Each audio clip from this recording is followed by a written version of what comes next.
वो स्ट्रॉन्ग इसलिए नहीं बनी कि उसके साथ सब कुछ अच्छा हुआ है एकदम फेरी टेल जैसा, बल्कि वो स्ट्रॉन्ग इसलिए बनी because now she is tired of explaining her self, tired of misunderstood, tired bar bar chances देने में जो कभी भी रिस्पेक्ट में कन्वर्ट हुआ ही नहीं, tired of reacting, crying, proving, fixing, adjusting. Now she is tired, she is exhausted. और एक दिन बिना अनाउंस किए, बिना कोई ड्रामा किए, very very silently she decided one thing. मैं सर्टेन रूल्स के साथ जीऊंगी. रूल्स वो नहीं जो किसी और को कंट्रोल करे, बल्कि वो रूल्स जो अब मुझे प्रोटेक्ट करेंगे. आज की वीडियो में मैं तुम्हें ये बिल्कुल नहीं बताऊंगी कि तुम रूड बन जाओ या तुम कोल्ड बन जाओ या बिल्कुल भी किसी तरीके के ईगो एटीट्यूड में रहो. ये वीडियो है सेल्फ रिस्पेक्ट के उस लेवल पे पहुंचने के लिए जहां पे अब क्योस की तुम्हारे लाइफ में नो एंट्री है. These are her unbreakable rules.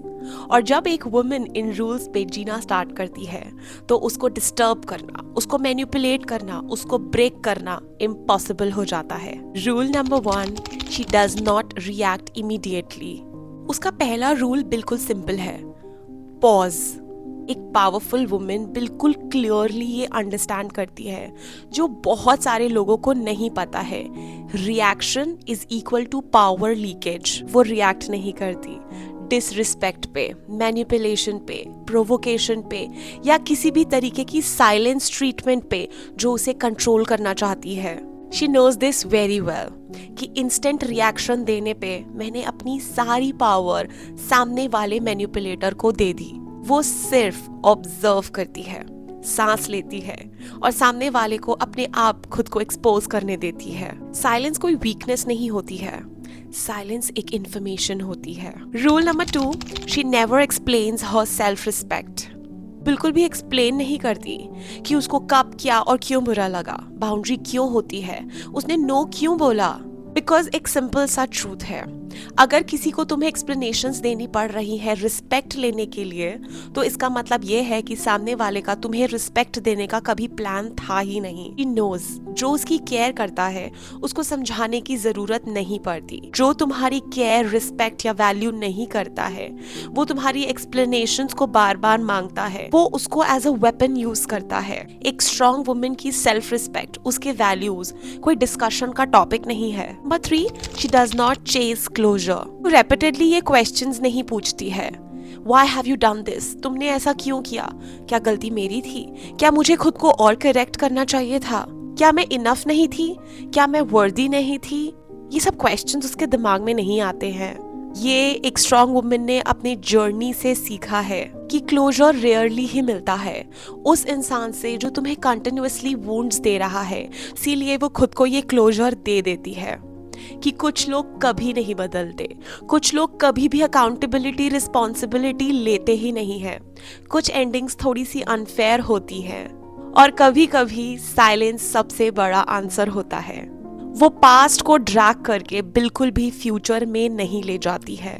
Rule number 4, she believes in patterns not in promises और वर्ड्स अब उसको इम्प्रेस नहीं करते, अपॉलॉजीज अब उसको मेल्ट डाउन नहीं करती हैं, बल्कि अब वो देखती है consistency, effort, under pressure behaviour. She understands जो चीजें, पैटर्न्स बार बार रिपीट होते हैं वो किसी भी तरीके की मिस्टेक नहीं है, वो सोचा समझा डिसीजन है, वो सामने वाले की चॉइस है. अब वो बिल्कुल भी इन वर्ड्स पे नहीं जाती है, मैं चेंज हो जाऊंगा, मेरा इंटेंशन ऐसा नहीं था, तुम बहुत सेंसिटिव हो, तुम बहुत ओवर रिएक्ट करती हो. नहीं, अब नहीं, पॉज, दैट्स इट. वो रियलिटी को एक्सेप्ट करती है और वो आगे बढ़ती है. Rule number 5, she does not over give to prove her self. एक स्ट्रॉन्ग वुमन कभी भी ऐसा नहीं करती है, ओवर लव ताकि कोई मुझे चूज करे, ओवर गिव या ओवर हेल्प ताकि मेरी वैल्यू हो, मुझे लोग अप्रिशिएट करें, ओवर स्टे ताकि लोग मुझे अंडरस्टैंड करें, मेरी इमेज खराब ना हो. शी हैज लर्नड लव किसी भी तरीके का सैक्रिफाइस नहीं मांगता है, वो किसी भी तरीके का कॉम्प्रोमाइज नहीं मांगता है। Right people effort naturally match करते हैं, वो म्यूचुअली आता है। रॉन्ग पीपल एफर्ट को एक्सप्लॉइट करते हैं, वो तुम्हारे इमोशंस के साथ खेलते हैं। इसलिए एक स्ट्रॉन्ग वुमन काइंड होती है, जेनरस होती है, हेल्प करती है, गिव करती है, लेकिन वो खुद को प्रोटेक्ट करती है, वो खुद को लूज नहीं करती है। Rule number 6, and this is very important, she keeps her plans private. हर कोई जानने का राइट नहीं रखता है उसके प्लान्स, उसकी जर्नी, उसकी हीलिंग जर्नी, उसका पेन, उसका ग्रीफ, इवन उसकी हेल्थ, उसका ग्रोथ, बिकॉज शी नोज। कुछ लोग तुम्हारे लिए तालियां बजाएंगे, कुछ लोग तुम्हें शायद अप्रिशिएट करेंगे, लेकिन फिर वो तुमसे कंपटीशन लगाएंगे, और कुछ लोग तुम्हारे सिर्फ फेल होने का वेट कर रहे हैं। प्राइवेट रहना, प्रिवेसी अब उसकी शील्ड बन चुकी है। Now she is protected by herself. Rule number 7, she does not argue with disrespect. एक स्ट्रॉन्ग वुमन कभी भी आर्ग्यू नहीं करती, वो अपने आवाज को तेज नहीं करती, वो प्रूफ्स देने के लिए नहीं बैठ जाती, वो एक्सप्लेनेशंस नहीं देती है, वो सामने वाले को समझने के लिए या अपने आप को समझाने के लिए बेग नहीं करती है। वो सिंपली अपना एक्सेस विड्रॉ कर लेती है। वो समझती है जो मेरी रिस्पेक्ट नहीं करता वो एक्सप्लेनेशन डिजर्व नहीं करता है, वो डिस्टेंस डिजर्व करता है। Rule number 8, she trust her intuition over logic.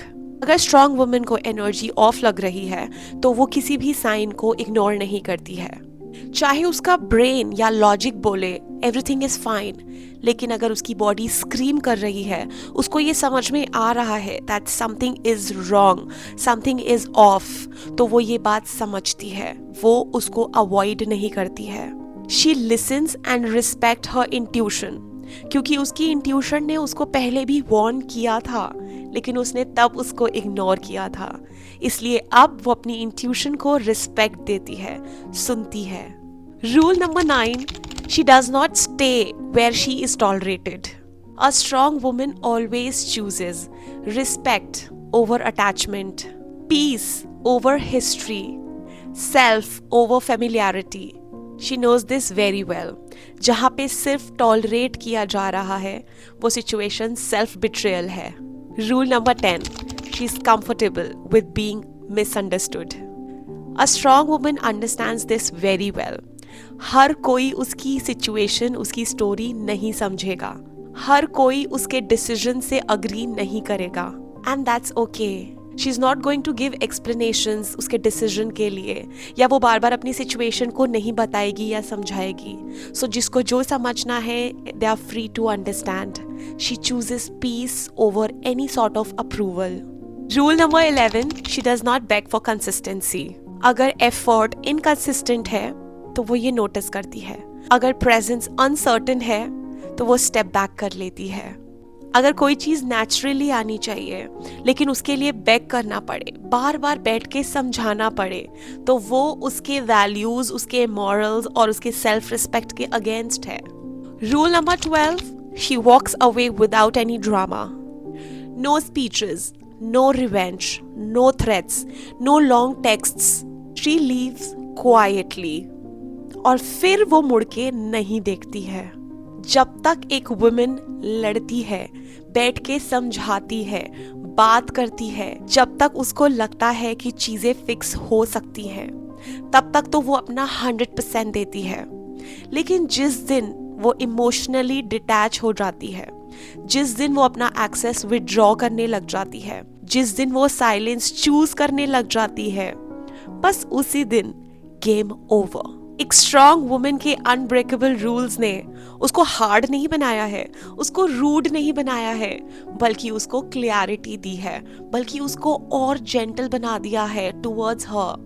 Now she has the clarity, वो क्या डिजर्व करती है, उसकी वर्थ क्या है, वो कब कौन सी सिचुएशन को टॉलरेट कर सकती है, या फिर कब वो वॉक अवे कर सकती है विदाउट एनी एक्सप्लेनेशंस। और वुमेन को जब क्लैरिटी आ जाती है तो वो सबसे ज्यादा डेंजरस है, और वो डेंजरस हो जाती है। अगर तुम भी इमोशनली ड्रेन फील कर रही हो, बार बार हर्ट हो रही हो, अगर अपने आप को बार बार लूज कर रही हो, तुम्हारा कॉन्फिडेंस बार बार शेक हो रहा है, तुम बार बार मैनिपुलेट हो रही हो, तो शायद तुम्हें किसी और को चेंज करने की ज़रूरत नहीं है, तुम्हें अपने लिए रूल्स बनाने की ज़रूरत है। Because the right person, the right people will respect your rules. और अगर वो ऐसा नहीं करते तो इसका मतलब है कि वो तुम्हें डिजर्व करते ही नहीं है, वो तुम्हारे लाइफ में रहने के लायक है ही नहीं।